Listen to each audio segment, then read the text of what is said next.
and so on. Life is like that. All organisms in this world or in this universe are supporting other organisms in one way or another. If you look at nature, you see that so clearly. Ugh, you say, when you see a lion killing an antelope. But that's life. Everything's supporting everything else. This is the way of life. But on the other hand, we should only do it as much as is necessary for us to be valuable people or beings. That is what the true law of life is saying. So therefore, if we go over the top on that, we can't help slandering in terms of killing insects and so on. Or even we can't help these flashing thoughts which may be destructive some way or other. Because we're human beings. And human beings have the 9 worlds in them as well as the world of Buddhahood. Even the Buddha, we're taught, has the other 9 worlds in him. Hell, hunger, animality, all exist in the Buddha's life. If that wasn't so, he wouldn't be a human being. And this devilish or negative force of life is there for a most important purpose. And that purpose is that we have to battle against it if we're going to be happy. That's the purpose of it. It creates the dynamism, the creative energy of life, this battle between negative and positive, value and anti-value inside us.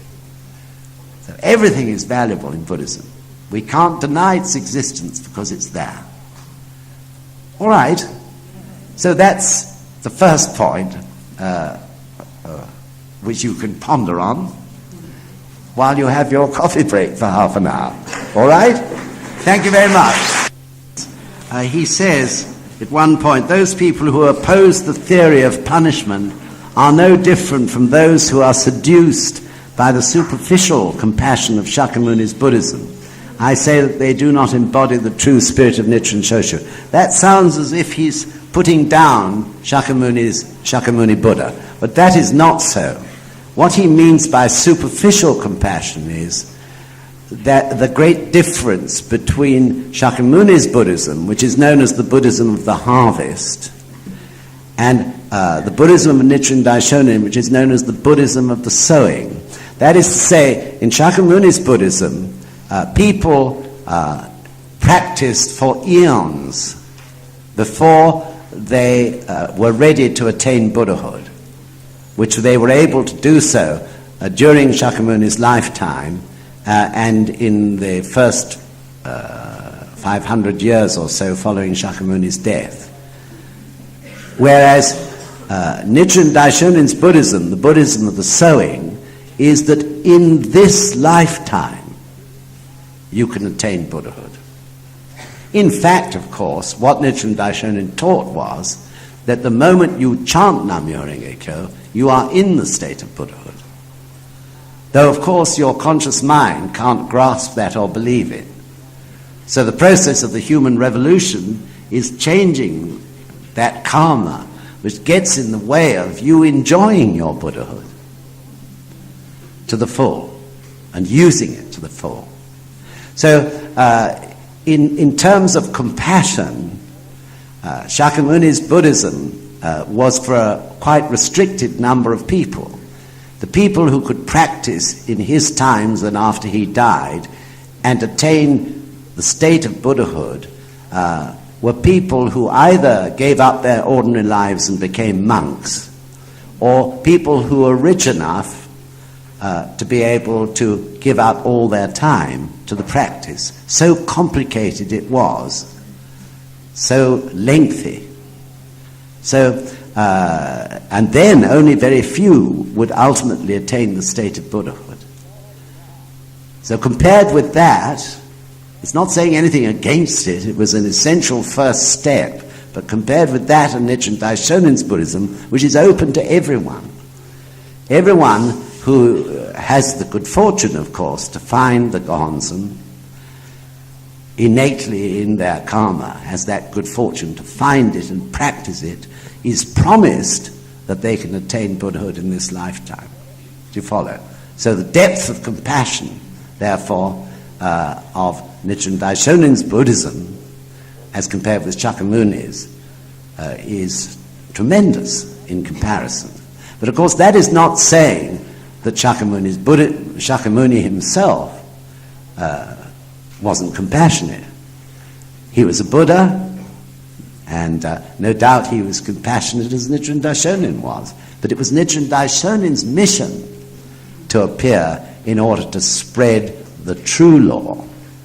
So in the Lotus Sutra it says very clearly, explains that the pure law, which was Shakyamuni's, will gradually lose its power to help people overcome their sufferings until you reach this latter day of the law and the age of the period called Mappo, when the world is in a state of great chaos, which I'm sure you discussed during the lecture on the Risho Ankokuran. Until that time comes, this age of Mappo, in the midst of this chaos and suffering, what Shakyamuni called the great pure law would appear, taught by a votary of the Lotus, a great votary of the Lotus Sutra. You understand? So I didn't want you to be misled by the sort of sound of that particular sentence. And no time ever has Nichiren Daishonin, or for that matter, any president of the Soka Gakkai or anyone else, slighted Shakyamuni himself. Certainly not.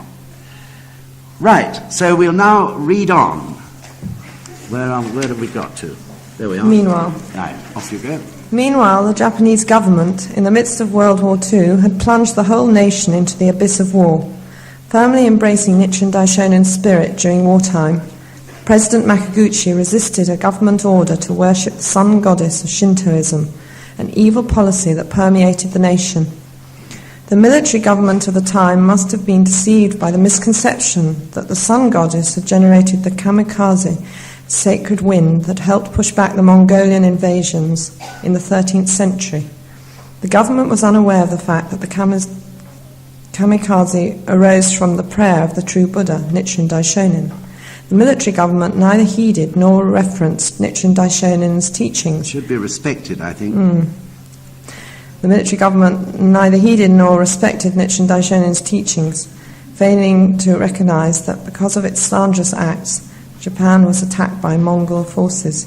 The Japanese military government employed the base evil philosophy of Shintoism to unify the nation's spirit, whereas the United States followed a philosophy of pragmatism, as represented by the American philosopher John Dewey.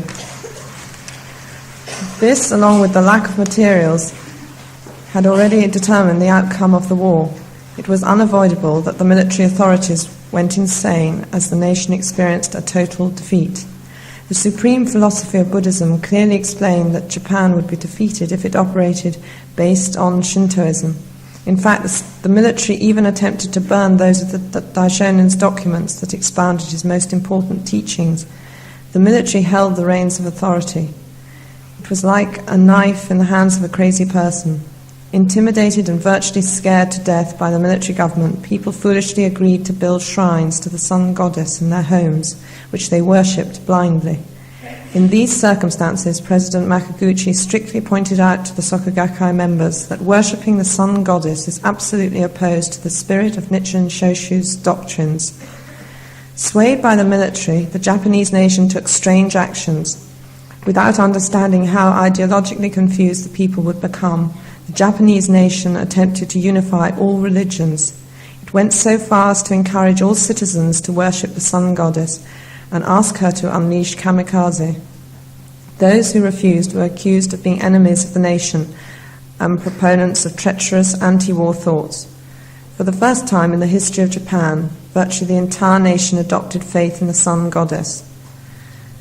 The correct definition of the sun goddess is a deity that protects the Lotus Sutra.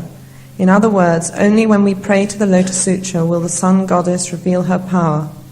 However, the whole nation, ignorant of the importance of worshipping the Lotus Sutra of Nichiren Daishonin, merely offered prayers to the sun goddess. As a result, devils, rather than the answer to people's prayers, dwelt in the talisman of the sun goddess, and the nation virtually became psychotic. Nichiren Shonin, founder of Taisekaji, states in his 26 admonitions, "Believers shall not visit heretical shrines." In this spirit, President Makiguchi made a strong declaration: "We have no choice but to propagate the Daiga Honzen, the true intent of Nichiren Daishonin, in order to save our nation." How can we save our country merely by praying to the sun goddess? Thank you. So as you can see, it gives a good idea of the chaos that existed in Japan at that time. And Mr. Toda, 2 or 3 times in that piece which we've just read, talks about strange actions, and then finally says the whole nation had become psychotic. So this is all in representing the general punishment which Japan suffered as a result of their hundreds of years of persecuting the followers of Nichiren Daishonin and of ignoring the teachings and indeed laughing at them. So as a result, the Japanese nation suffered this tremendous punishment in terms of the 3 calamities and 7 disasters. So World War II is looked upon as a direct result of that. And in the Risho Ankokuron, which you had a lecture on earlier, it clearly states that the benevolent forces of the universe in Nichiren Daishonin's time, due to slander again, had left the nation. What this means is, in case you're still not quite clear, that the benevolent forces of the universe that surround us are fed by our positive, creative, energetic spirit. If the people of a nation sink into apathy, then inevitably that powerful life force disappears, and the benevolent forces can't respond in the same way. I mean, an example I often use, a simple one, is that the sun is one of the greatest of the benevolent forces of the universe, isn't it? The sun enables things to grow and is normally looked upon as something brilliant and bright. You have the sunflowers looking after you during this course. But if you're so stupid or lazy or stupid or lazy to go, it's enough, to go and lie in the sun in a place like Hawaii too long, if you just stay there, the sun will kill you. You see. So all these benevolent forces too have both negative and positive within them, just the same as we do, and they respond to our own life force or the lack of it. So, as you know, in Nichiren Daishonin's time, the main religion being followed by the people was what's known as Nembutsu. That if you chant Nam Amida Butsu, then you can't do anything about your present life, but after you die, you'll go to a sort of paradise, a great pure land. So this bred apathy. The situation, it's a sort of, this awful word, catch-22 situation. The people's apathy grew as a result. The powerful life force of the nation as a whole began to disappear. And that in turn led to great suffering. So Nichiren Daishonin's time was full of natural disasters. Because this powerful force of life was waning and disappearing. Therefore, the natural benevolent forces failed to function. So this indicates the importance, of course, in our daily Gongyo of the first prayer.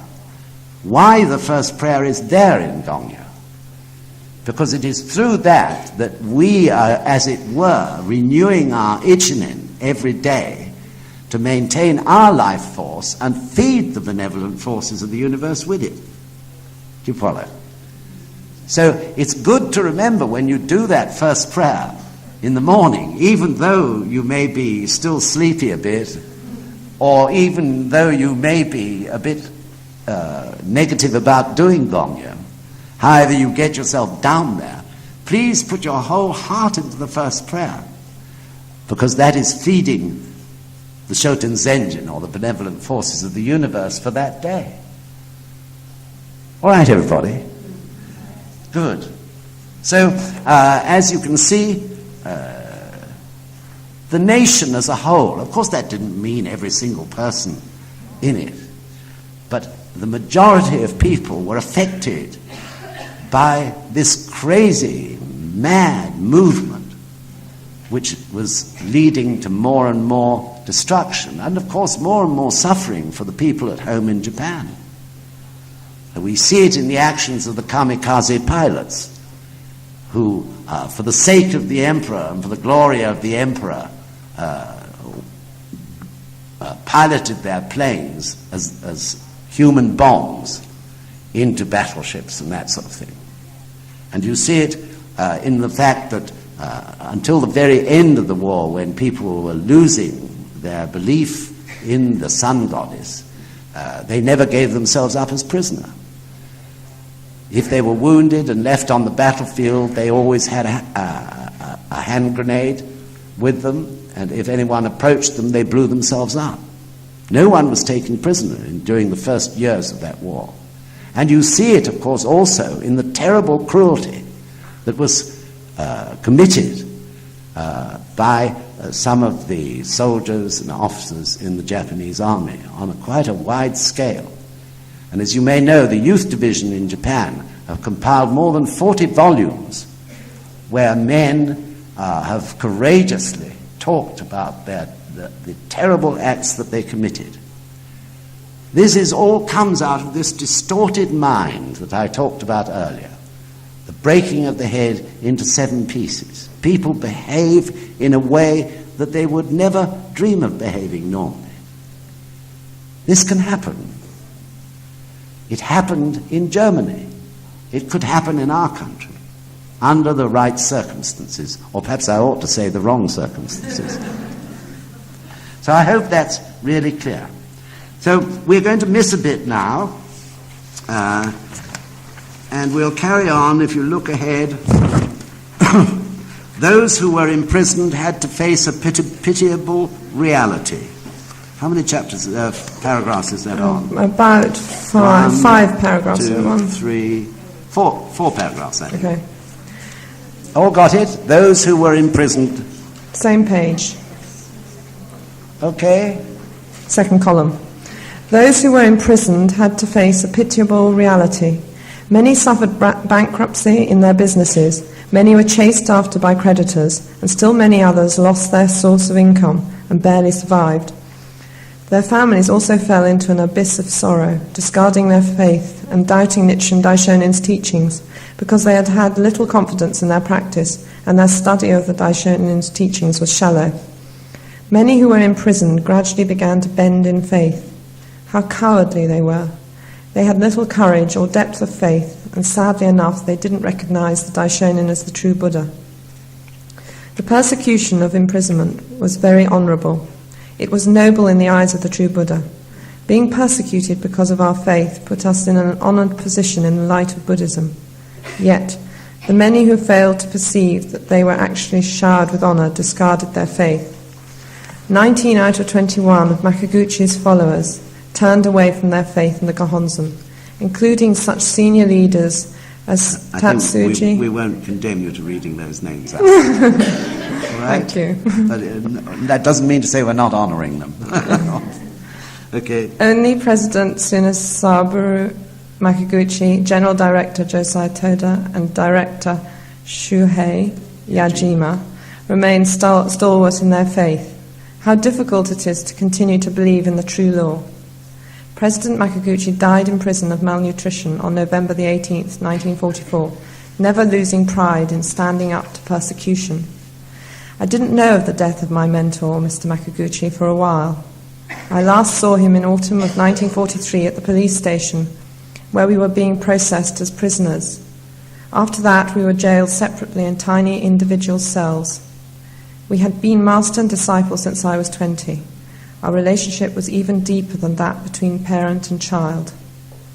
Every day in the cell I prayed, Daigo Honzen, I am still young, but my master is old, he is 75.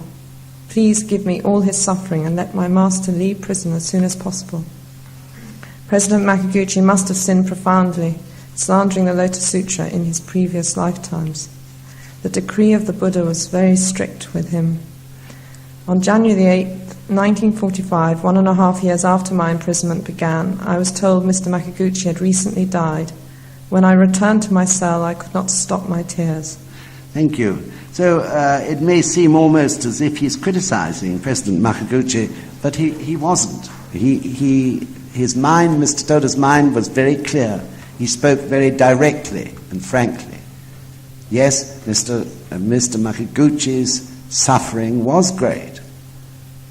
He had to, in order to fulfill his mission. But on the other hand, he changed, of course, through doing that. He changed his karma. That's what Mr. Toda is saying now. Mr. Toda, President Makiguchi must have sinned profoundly, slandering the Lotus Sutra in his previous lifetimes. That's true. But he had this great mission, and he fulfilled it. So much so that we can be all meeting today here in this hall. It's an incredible thing. So this is what he's really emphasizing there. So we'll now skip a bit more, and I'll count the paragraphs. 1, 2, 3, 4, 5 paragraphs, and we'll start at the paragraph beginning, "The indignation I felt when I was freed." All right? Page 6. The indignation I felt when I was freed could be understood by no one but the Buddha. The Soka Gakkai was completely destroyed, and the members I came across all had serious doubts about the Gohonzon. They bore a grudge against Mr. Makiguchi and hated me. One member, no longer practicing, was Mr. Inosuke Anaba. He had been beaten and verbally abused by Mr. Saiki, a warped policeman and corrupt jailhouse administrator. Mr. Inaba at one time was ready to die. He suffered so much he sneaked away from an interrogation and jumped out of the second-floor window. That was while he was in prison. He was sentenced to 4 years in prison, but because he capitulated and wavered in faith, he was released.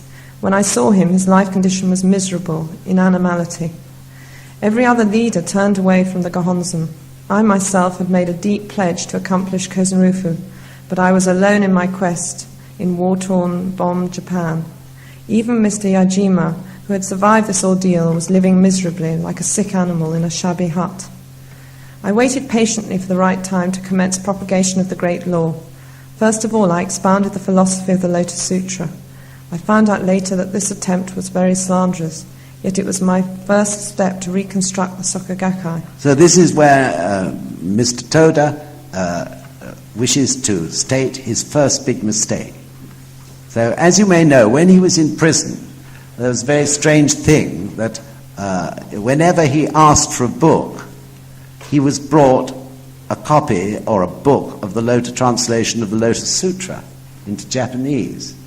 And he didn't want that sort of book. One can't blame him. I think probably he was looking for some sort of detective story or something to keep his mind on his miserable conditions. But he always sent it back to the jailer, and then he asked for the book again, or for a book again, and they always brought him the Lotus Sutra, until in the end he realized this wasn't by chance, and that he better get on with reading it. And as he read the Lotus Sutra, he came to many realizations. This was a very important thing for him. And most of all, when he read about the ceremony in the air and the great treasure tower, that part of the Lotus Sutra, this was when he realized with his whole life, after he was chanting Daimoku about this particular section of the Lotus Sutra that he'd read, he realized that he must be a bodhisattva of the earth. and that therefore his mission must be to form the Gakkai again after the war, when he came out of prison, and begin to develop the movement of Kosen Rufu. This was what his burning passion, which drove him forward until his early death in 1958, was based on. So when he first came out, he, of course, was worried about how to develop the faith of the members. And there was no Gosho, remember, available to him. So he'd studied the Lotus Sutra, and he held over and over again several series of lectures on the Lotus Sutra in order to train people to develop their faith. But of course, the Lotus Sutra, which is the teaching of Shakyamuni, is stated as not being the teaching for this age, for the latter day of the law, when it is very clear from Nichiren Daishonin's teachings that so far as this period is concerned, the Lotus Sutra is the Gohonzon of the three great secret laws of 7 characters, Nam-myoho Renge-kyo Nichiren. Right? So, in a way it wasn't his fault, but he suffered within his own life because he concentrated everything on the Lotus Sutra, whereas he should have been, of course, concentrating everything on Nichiren Daishonin's teachings. And as he saw his own life getting nowhere, and more difficulties arising in his business and so on, being thwarted in every direction, he eventually went to the head temple, and he spent one whole night kneeling on the stone pavement in front of the building where the Daigohonzon was enshrined. At that time, a small building called the Treasure House. And he knelt on the paving stones and chanted Daimoku all night. And during that long process of Daimoku, those hours and hours in such awful, uncomfortable conditions, he came to the realization that it was because he was teaching the wrong teachings, that is to say the Lotus Sutra, that his life, rather than advancing, seemed to be going backwards in his own personal life. And coming to that realization, I'm sure, had a lot to do, too, with his determination to publish the Gosho in one volume for his members and, of course, for himself, too. Right? So, I think we can leave a little bit out there now. And we'll move on to where he talks about his speech at the founding of the Soka Gakkai's, or rather at the Soka Gakkai's 4th general meeting. Have you all got it? It's indented and it starts, Nichiren Shoshu is a religion. Right? It's on page 6 still. Nichiren Shoshu is a religion. Yes. Mm-hmm. Nichiren Shoshu is a religion that has been embracing the teachings of Nichiren Daishonin correctly for 600 some years, from high priest to high priest. Nichiren Shoshu upholds true Buddhism. This Buddhism is capable of leading us to true happiness. We have experienced this day and night through our practice. No matter how culture may have developed in the world, as long as friction or power struggles exist among nations, completely disregarding morality, humanity can never experience true happiness. If, unfortunately, a war breaks out involving the use of atomic bombs, the human race has no choice but to proceed to destruction. I am convinced, however, that Japan has been given by Nichiren Daishonin a great religion that can halt the destruction of humanity. As we recite during our silent prayers, Nichiren Daishonin possesses the 3 virtues of sovereign, teacher, and parent.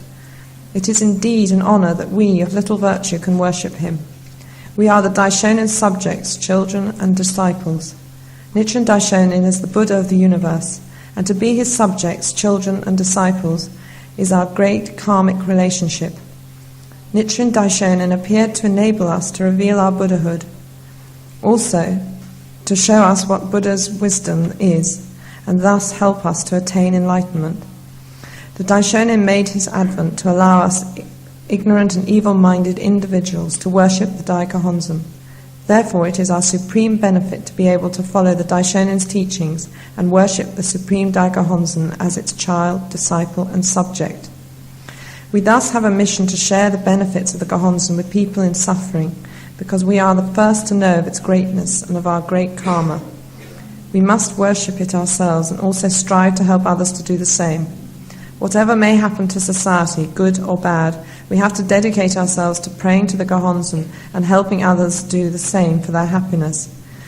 We are just like a rickshaw carrying the ignorant to the Gohonzan. The Gakkai's sole mission is to carry those in confusion to the Dai Gohonzan. The Gohonzan is just like the treasure mountain. It is up to each individual as to how much treasure they can obtain there. In any case, it is the noble mission of the Soka Gakkai to guide the people to the treasure mountain of the Dai Gohonzan. We neither seek honour through religion, nor do we intend to make money with religion, like other newly born religious enterprises. It is indeed a shame if we concern ourselves only with immediate benefits and remain ignorant of the true benefits of the Gohonzan. Recently, some 100 guidance staff were appointed in the Soka Gakkai. It is my great pleasure to advance towards Kosen Rufu together with them. Good. So this really is an immensely important statement, isn't it? It's rather like the charter, if you like, in terms of faith of the Soka Gakkai. And it stands identical to today. So here he clearly states, which was something in a way quite revolutionary in those days, that we are all children of the Buddha. We are all bodhisattvas of the earth, as predicted by Shakyamuni Buddha in the Lotus Sutra, and that we have this great mission of spreading Kosen Rufu, and as I said earlier, never allowing its flow to cease. This is the mission of the Gakkai.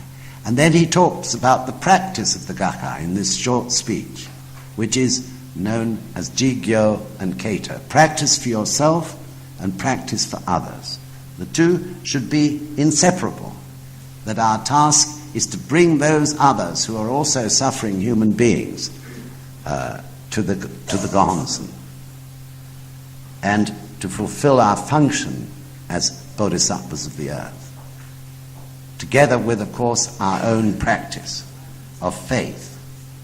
And finally he says that we are not there to make money. In those days there were hundreds of new religions springing up in Japan, and he is referring to that, who were extorting huge sums of money out of people, or getting them to pay subscriptions and that sort of thing.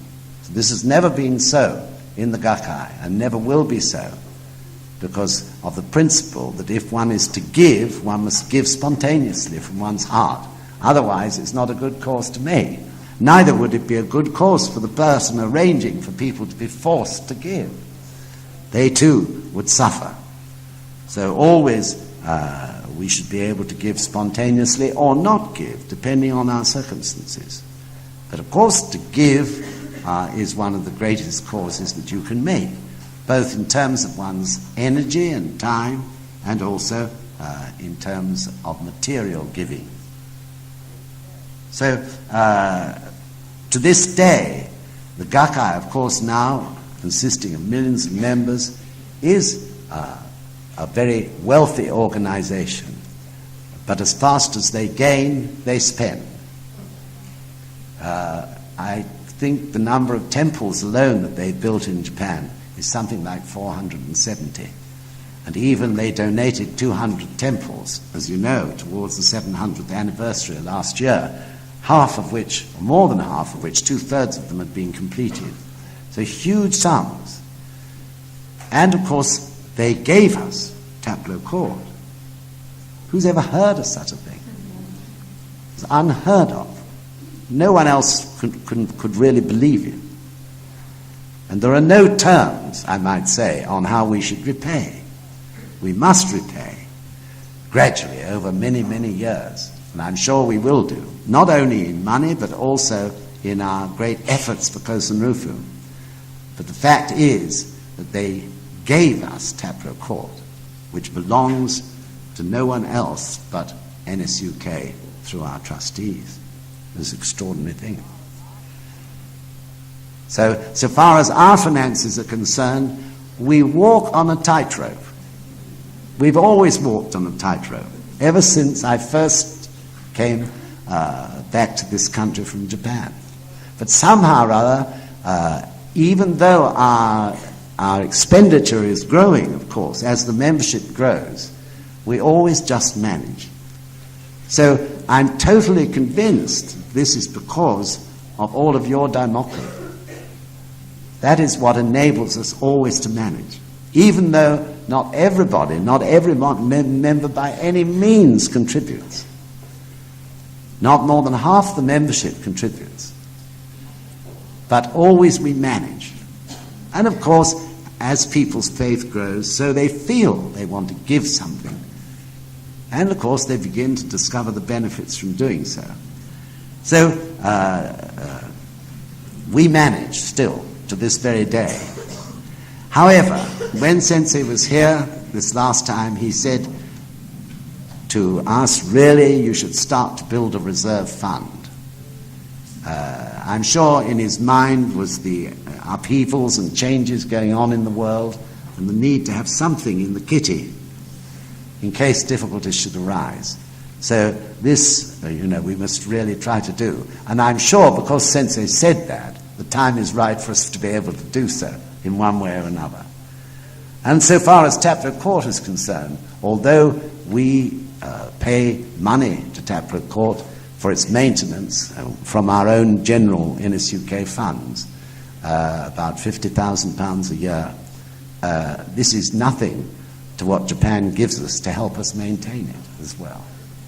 So, of course, I look upon us as caretakers of Taproot Court. That's really what we are. We're caretakers of this great building, which is of enormous significance to members throughout the world.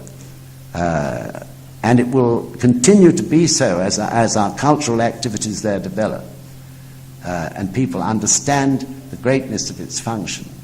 So I feel we're the very fortunate caretakers of this great building for the sake of all the members in the world. Did you think? So this statement of Mr. Toda's years ago, it really does act as a sort of charter for the function and purpose of the Soka Gakkai. All right, let's read on a little more. As I mentioned at that time, Gakkai activities in those days were undeniably not vigorous enough. However, Japan had been destroyed as a nation, and the Japanese people were in the depths of suffering. The Gakkai naturally had to arise. When the Soka Gakkai began its reconstruction, the Risho Koseikai, a heretical new religion, was also a small organization barely surviving in war-ravaged Japan. This we knew well. However, 7 years later, the Risho Koseikai had grown into a gigantic organization disseminating its heretical teachings far and wide into society. I asked myself who was to blame for this reality, that is, for allowing a heretical religion to grow so rapidly, while we are the ones who embrace the true Buddhism of Nichiren Daishonin. I had no choice but to answer to myself, the person who leads the Soka Gakkai is to blame. I deeply believed I was spreading Nichiren Daishonin's teachings, yet I used the Lotus Sutra expounded by Shakyamuni as reference material. I made two mistakes that the true Buddha could not tolerate. As a result, I had to face severe difficulties. In other words, because I failed to stand up when I should have, because I didn't take the position of Soka Gakkai president that I should have, and because I dabbled in Shakyamuni's Lotus Sutra, I had to undergo the punishment bestowed upon me as a slanderous person. Fortunately, however, instead of falling into the hell of incessant suffering in death, thanks to the compassion of the Gohonzon, I realized what to do from then on. So the second mistake, as you understand, was that Mr. Toda wouldn't accept the fact that he had to be president of the Soka Gakkai. He strongly resisted it in his life. So much so that he even tried to train other people so that they were good enough to be made president in terms of faith. I can understand this in a sense, the awesome responsibility which such a post involves, especially in the light of the expansion of the movement for Kosen Rufu in the future. And he says that he lacked the confidence to take it on. And interestingly enough, it took 3 years also for President Ikeda to accept the presidency. And it wasn't until the high priest, Nitatsu Shonin, actually went to him and said, "You have to do it," and gave him a few quotations from the Gosho to remind him that that was his mission. He couldn't bring himself to do it. It must be an awesome thought, having to steer a global movement into the future of millions of human beings. So even in a small way I can understand it, but also probably you can understand it if you've been asked to be a leader. The immediate reaction is no. Not me. And certainly that happened to me, really strongly. When I first, I suppose, intuitively realized that I was likely to have to be leader in the UK. And Mitsuko and I went to the head temple, and I was making all sorts of excuses in my life why I should not be leader of NSUK, everything you can think of. And I just wanted to go and live in a small country town, a place called Chichester in Sussex, and so did Mitsuko, I think, too. And we thought we'd start a small business and gradually get a group which might become a district, all that sort of fantasy. Anyway, in front of the Daigo Honzen, I found myself there in front of the Daigo Honzen, chanting Daimoku and saying, I can't do this thing, I'm sure. Mind you, I hadn't even been offered it then. So I was also able to say, that's just your conceited mind. But I knew in my heart I was going to have to do it. I don't know why, but I just did. And I didn't tell Mitsuko, I can tell you. I didn't tell anyone, because I didn't want to do it. But there you are. Then, in front of the Daigo Honzen, making all these excuses why I couldn't be a senior leader in the UK, suddenly inside me, like an explosion.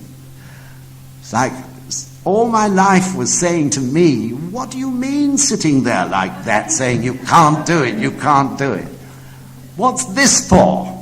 Pointing to the Daigo Honzen. This is all going on in my life while I was chanting Daimoku in front of the Daigo Honzen. It was like an explosion.